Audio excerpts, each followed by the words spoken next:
That's at least a spoon. I mean, it's 5 spoons of blood, so take from that what you will. It all adds up, and I'm well out of spoons. I'm out of spoons before I even start.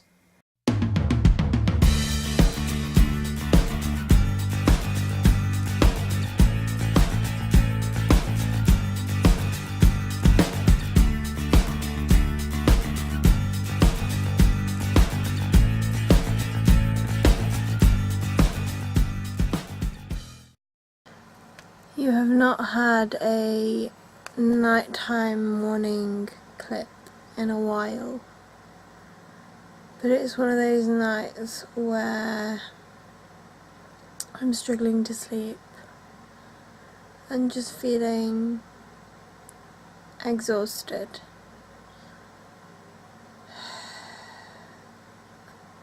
It was a long day, and at face value, I've only done 2 things. I got a blood test and I went to an appointment. But in actual fact, there's more to it than that. Like, I caught a bus. I went to my appointment. Then I caught a bus back. Then I caught a train. Then I caught a tram. Then I caught another bus. Then I had my consultant appointment at cardiology. Then I caught a bus and another bus to see Heather, which was another 5 hours of being awake and doing things. And then I cleaned the hamster cage out. And then I came home. I'm just so tired. So, like, I've talked about spoons before, and I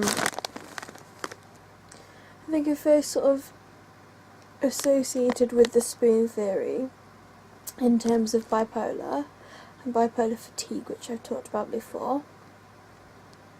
But it really comes into play with POTS. So, the spoon theory, so the anecdote of how it was, of its origins, was a girl with fibromyalgia trying to explain to a friend what it's like to have chronic illness. And she grabbed a bunch of spoons and was like, here's your spoons, it's a finite resource, what are you going to do today?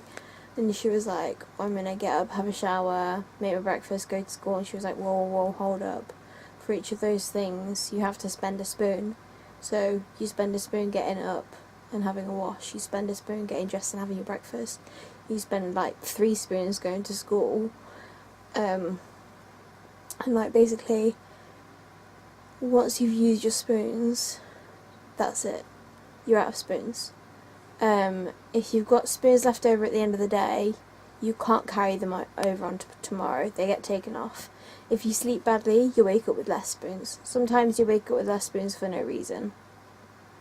And that was how she explained it, and it's a really good way of explaining it. But like for me, catching a bus somewhere is in itself tiring. It's stressful. I've got to stand waiting at the stop. I panic if... I just panic. Well, basically, I need to sit. If I stand, I will faint. Or I will get to my destination and have to sit down on the dirty floor outside in public until my heart rate goes down, or I stop seeing stars, or I faint and recover. And I don't want to have to go and sit in the priority seats, because firstly, the flip up, flip down ones, I might have to move for a wheelchair. And secondly, if someone with a stick comes on, or if someone who's pregnant comes on, or if someone who's older comes on, everyone's going to look at me and think, why is that healthy looking girl sat in a seat when that person needs it more? Well, I need to sit or I'll faint. Please, can you stand up for that person, please? But I don't have a big label that says she's gonna faint, or her heart rate is far too high right now. I don't have a stick to show that. I don't have a heart pumping out of my chest to show that. I don't have a way to display an invisible illness. But yeah, so that's tiring. Getting bloods done, although it's only 25 ml of blood lost, my body is still going to feel that. That's at least a spoon. I mean, it's 5 spoons of blood, so take from that what you will. But then another bus back. That bus was late. I was stood at the bus stop for 25. Well, I wasn't stood at the bus stop for 25 minutes, leaning on a wall, sat on the floor at one point. Then I had to walk from the bus stop to the train station. I had a seat on the train, that was alright, but it made my joints ache being in one position for so long. I got up several times and I had a stretch, clicked my joints. That's when my headache got sort of more pronounced. Then had to go from the train to the tram. That was stressful, I had to stand. Then had to go and catch the bus, and that wasn't too bad, and I got a seat on the bus. The bus arrived earlier than I was expecting it to. Talking and sitting for a while, and that in the appointment was tiring. And then going back to Heather's, even though what I was doing was sat for a lot of the time, it's still energy. You're still using energy. They say you use 1,300 calories if all you do in the day is sit and watch TV. Like, your body still burns that much energy just from sitting and doing nothing.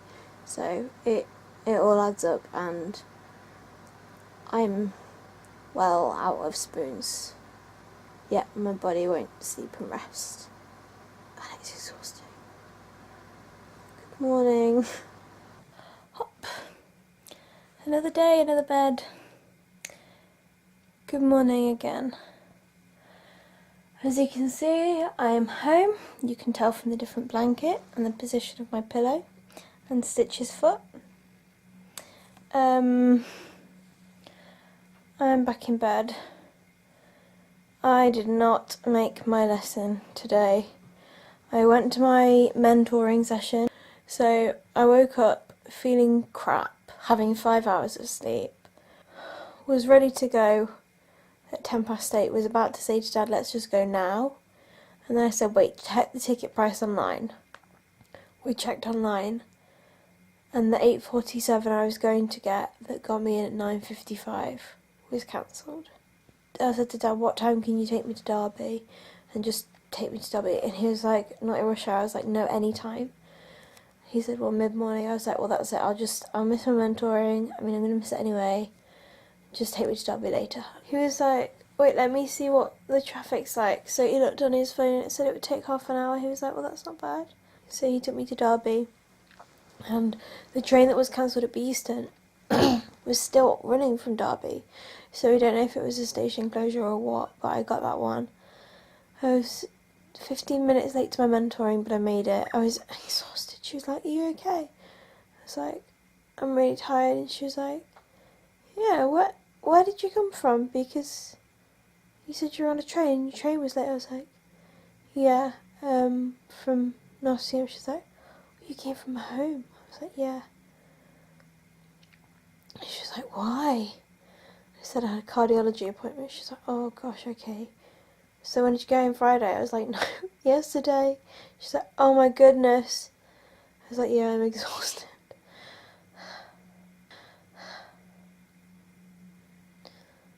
You know I'm exhausted. But I was like, I can't face going into a lesson now.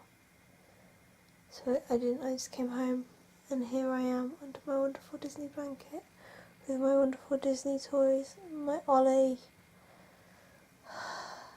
I wish I could be like, ta-da, from one bed to another, but unfortunately I'm not, because I had to catch a train and then sit on a train with a bad neck and a bad head and a bad body, tired, in pain. And now I'm home and I think I need a nap. I've got 3 bottles of water here to keep me going throughout the day. They're all 600ml bottles, so I'm good till about 4 or 5. So I'm going to sleep, and then I think we've got our house viewing later at like 6, and I need to do a wash as well, so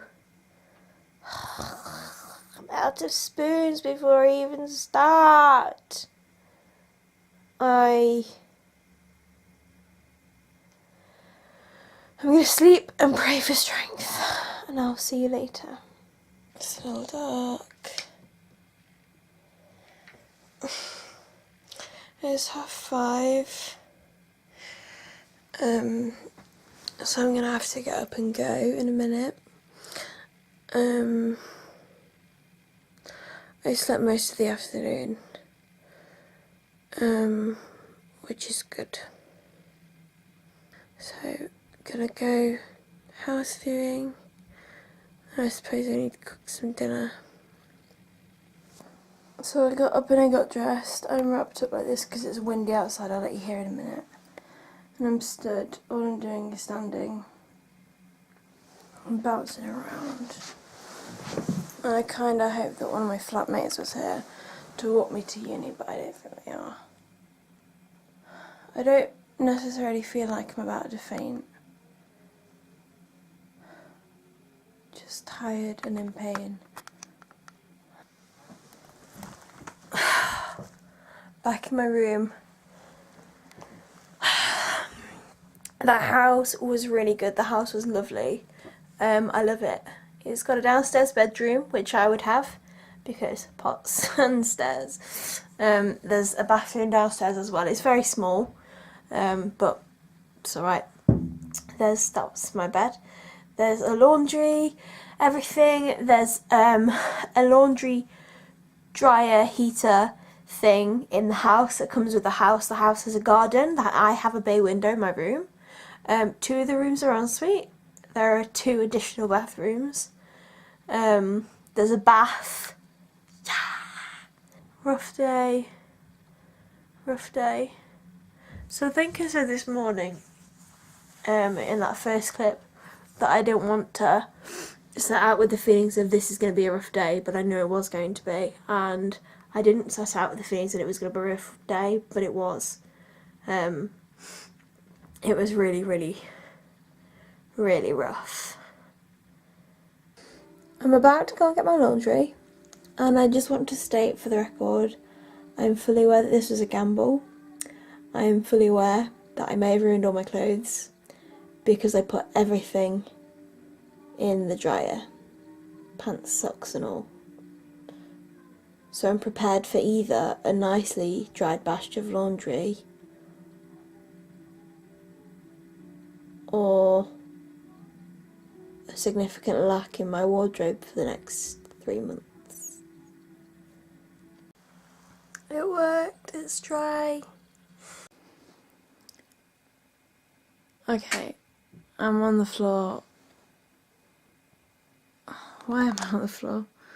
I was going to say I'm on the floor for no other good reason than, but I'm not sure why I'm on the floor. Anyway, I'm well ready for bed. But you've been in bed all day. I'm ready for sleep.